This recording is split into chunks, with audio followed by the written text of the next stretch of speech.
Rien n'est trop beau pour votre bébé. Aussi rêvez-vous d'une maternité 5 étoiles. Si le confort, le coût et l'accueil sont des éléments importants, les meilleures conditions de sécurité doivent retenir vos préférences. N'hésitez pas à visiter plusieurs établissements avant d'arrêter votre choix. Doctissimo vous guide en vous rappelant les questions à poser lors de votre recherche. Merci d'aimer ou commenter la vidéo. Privilégiez les critères de sécurité. Avant de choisir, il convient de vous assurer que la maternité dispose d'un matériel et d'un personnel médical compatible avec le bon déroulement de votre fin de grossesse. L'équipe médicale doit se composer d'une sage-femme, d'une aide-soignante, d'un gynécologue obstétricien, d'un anesthésiste réanimateur et d'un pédiatre. Pour la sécurité de la future mère, il est préférable que ces 3 derniers soient présents 24 heures sur 24 dans l'établissement, mais attention, ceci est conditionné par le nombre d'accouchements réalisés chaque année dans l'établissement. En effet, selon les décrets d'application d'octobre 1998, fixant les conditions techniques de fonctionnement des maternités, ce n'est qu'au-delà de 1500 naissances par an que la présence médicale est assurée par un gynécologue obstétricien présent tous les jours de l'année, 24 heures sur 24, dans l'unité d'obstétrique, un anesthésiste présent tous les jours de l'année, 24 heures sur 24, dans l'établissement de santé, sur le même site, en mesure d'intervenir dans l'unité d'obstétrique dans des délais compatibles avec l'impératif de sécurité, un pédiatre, présent sur le site ou en astreinte opérationnelle. De quelle écoute pourrais-je bénéficier? De la même manière, la taille d'une maternité idéale doit concilier, ce qui n'est a priori pas facile, les avantages d'une pratique régulière et d'un contact aussi personnalisé que possible avec la femme enceinte.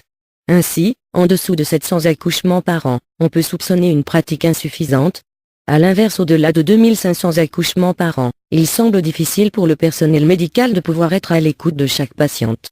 Si l'accouchement est prévu comme étant délicat ou à risque, il est préférable de choisir une maternité de niveau 2, c'est-à-dire avec une unité de néonatologie ou une maternité de niveau 3, dotée à la fois d'une unité de néonatologie et d'une unité de réanimation néonatale. Ces niveaux sont définis par décret. Si vous souhaitez accoucher sous péridurale, vérifiez que vous pourrez en bénéficier à tout moment, quelle que soit l'heure du jour ou de la nuit. Votre confort est celui de bébé. Vous devrez également juger des prestations de confort, que ce soit avant, pendant ou après l'accouchement. Déterminez quelles sont les attentes précises de votre couple et n'hésitez pas à visiter les établissements qui ont retenu votre attention. Si les cours de préparation à la naissance sont intégrés à la maternité, vous y rencontrez le personnel médical et pourrez poser de nombreuses questions. Des coûts qui peuvent varier. Dans les centres hospitaliers, la prise en charge de l'accouchement par la sécurité sociale est totale.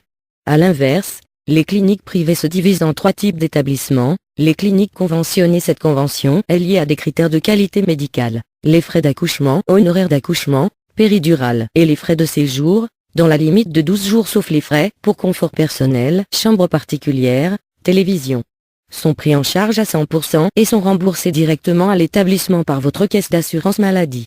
Aucune participation aux frais ne vous sera en principe demandée, excepté les éventuels dépassements d'honoraires et les frais pour confort personnel.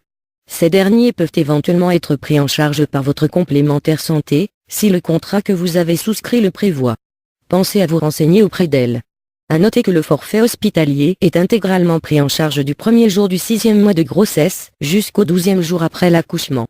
Par ailleurs, les frais de transport à l'hôpital ou à la clinique, en ambulance ou autre moyen de transport, peuvent être pris en charge sur prescription médicale. Les cliniques non conventionnées, les frais d'accouchement et de séjour, dans la limite de 12 jours sauf les frais pour confort personnel, chambre particulière, télévision, sont aussi remboursés à 100% sur la base et dans la limite des tarifs de l'assurance maladie. Mais sachez que les tarifs pratiqués y sont souvent plus élevés.